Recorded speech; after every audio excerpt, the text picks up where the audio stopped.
그 마지막으로 이제 한 가지 좀 더 정리하고 넘어가야 될 것은 그 오일러 앵글이라는 개념이에요. 그 여기 보면 이제 굉장히 복잡한 식으로 쓰여져 있긴 한데 우리가 이거는 이제 그 보통은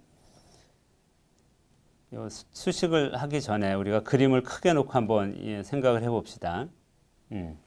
여기에 보시면 일반적으로 우리가 어떤 그 좌표 변환을 하는데 내가 한번 생각해 보세요. 우리가 1차원에서는 그냥 그러니까 2차원에서는 1차원은 의미가 없죠. 2차원에서는 이렇게 한 축을 중심으로 이게 축이 원래 2차원에는 뭐 없는 건데 우리가 만들어 생각할 수 있으니까 이 축을 중심으로 이렇게 돌리기만 하면 이 회전되는 것밖에는 2차원에서는 존재하지 않아요. 근데 3차원은 어떤 문제가 있냐면 자 보세요.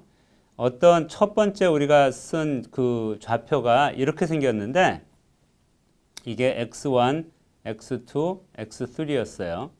근데 우리가 이것을 변환을 시켜서 가는 거가 잘 보면 임의의 방향으로 마음대로 이렇게 뒤집어 놓을 수도 있거든요. 이렇게 뭐 그냥 주사위 굴리듯이 하면 이 축의 방향이 x1의 프라임, x2의 프라임, x3의 프라임이 이렇게 아무 중구난방이 될 수 있어요. 다시 말하면 봐요.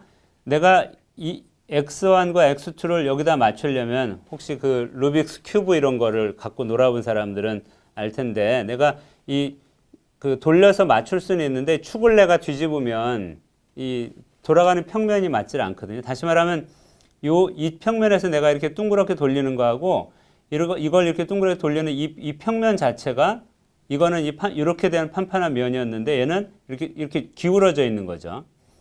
그러니까 내 이 두 개를 돌리는 거에 이제 방법이 필요해요.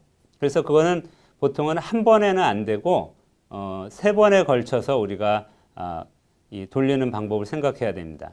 그래서 이제 방법 중에 하나가 뭐냐면 내가 이 축을 이렇게 돌리는 걸 내가 맞춰야 되겠다라고 하면 보통은 이제 어떻게 하냐면 여기 있는 순서가 바로 이겁니다. 내가 첫 번째로 임의의 축으로 내가 이렇게 돌려요. G축으로 한번. 그 G축으로 돌리면 X가 X 프라임으로 이렇게 오게 되고요. 그 다음에 이렇게 오면 이제 Y가 이렇게 있는데, 그러니까 첫 번째 X1 프라임과 X2 프라임이 있게 되겠어요. 그런 다음에 이 축을 중심으로, 그러니까 이 축을 중심으로 내가 돌려요. 그러니까 여기서 이제 그 Y 프라임이란, 그러니까 Y 다시 말하면 방법을 그러니까 다시 한번 생각을 해보면 이것과 이것을 맞추는 방법 중에 하나가 뭐냐면 이 평면을, 그러니까 여기 이렇게 생겨 있죠. 이 평면을 여기다 갖다 내가 붙여요. 그러면 어떻게 되냐면 어떤 축이 이렇게 있을 거고 요 동그라미가 여기에 이렇게 기울어져서 있는 동그라미가 된다는 걸 볼 수 있어요. 지저분하니까 다시 한번 그려볼게요. 무슨 말이냐면 첫 번째 축에 x와 x2가 만드는 원이 있고요. 이렇게. 그렇죠? 그 다음에 요거에 수직인 게 있어요. 이렇게 x3가. 근데 내가 새로 만든 축이 하나가 있을 텐데 그 축은 어딘지 모르지만 이렇게 그 축을 내가 갖다가 평면을 만드는 걸 갖다 붙이면 이렇게 되는 축이 생길 수 있습니다. 이게 그래서 우리가 궁극적으로 가려는 게 x1 프라임, 그 다음에 그러니까 x1 프라임, 여기에 x2 프라임, 그 다음에 여기 x3 프라임 이렇게 되는 걸로 이렇게 겹쳐 놓을 수 있는데 복잡하죠. 그렇지만 잘 생각해 보면 이렇게 내가 돌려놓은 거에 이 x1과 x2가 만드는 이 원판이 있겠죠. 그리고 원래 거에 이 원판이 있는데 이 두 개의 판을 겹쳐 놓으면 이게 만나는 선이 하나 생기게 돼요. 오케이? 그래서 이제 그 방법이 뭐냐면 내가 이 첫 번째 축을 돌려서 그러니까 x1과 x2를 잘 돌려서 제일 쉬운 것은 내가 이 x2를 요 점으로 돌려와요. 그러니까 이 돌려오게 하면 이 알파만큼의 각을 줘서 이렇게 돌려올 수 있고 그 다음에 x1 프라임 이쪽으로 돌아가겠죠. 그렇게 한 다음에 그러니까 첫 번째는 이 축을 향해서 돌리고 두 번째는 요 축을 향해서 내가 얘를 이쪽에다 맞춰주고 그 다음에 다시 이 축을 중심으로 얘를 다시 돌려요. 그래서 이 x2와 x1 프라임이 맞도록 바꾸는 거예요. 그러니까 세 번이 필요한 거죠.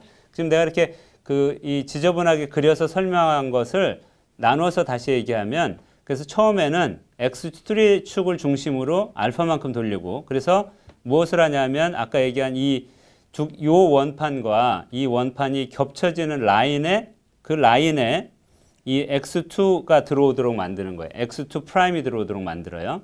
그렇게 한 다음에 X3 축을 이번에 이 축을 중심으로 이렇게 돌려요. 그러면 이 축은 변하지 않거든요. 그러니까 사실 이 축은 변하지 않고 G축만 움직이게 되죠. 이렇게.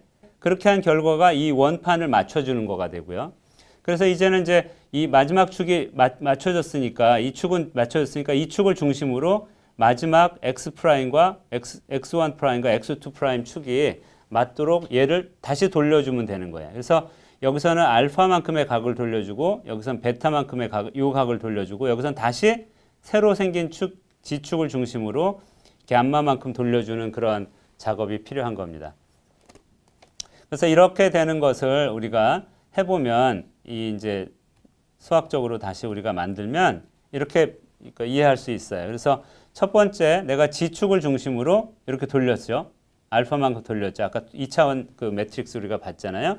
두 번째는 Y축을 중심으로, 그러니까 이 두 개의 판이 이렇게 된 것과 이렇게 되는 판이 겹쳐지는 이 라인을 내가 Y로 보면 그 첫 번째 돌린 축에서 이 Y를 중심으로 베타만큼 돌리고, 다시 이제 그 돌려서 이렇게 돌린 그 세 축이 있을 텐데 이 축을 중심으로 이제 우리가 감마만큼 돌리는 거예요. 그러니까 다시 G축을 중심으로 감마만큼 돌리는데, 그 순서가 그래서 중요해요. 처음엔 G축을 중심으로 알파만큼 돌렸고, 그때 이 Y축은 이 돌아간 Y축인 거예요. Y축을 중심으로 베타만큼 돌리고 다시 그걸 감마만큼 돌리면 결국은 처음에 있던 이렇게 생긴 우리가 축을, 그러니까 좌표를 이렇게 임의의 방향으로 이렇게 돌아가 있는 이 좌표로, 그러니까 X에서 X 프라임의 좌표로 내가 맞춰줄 수 있다는 얘기입니다.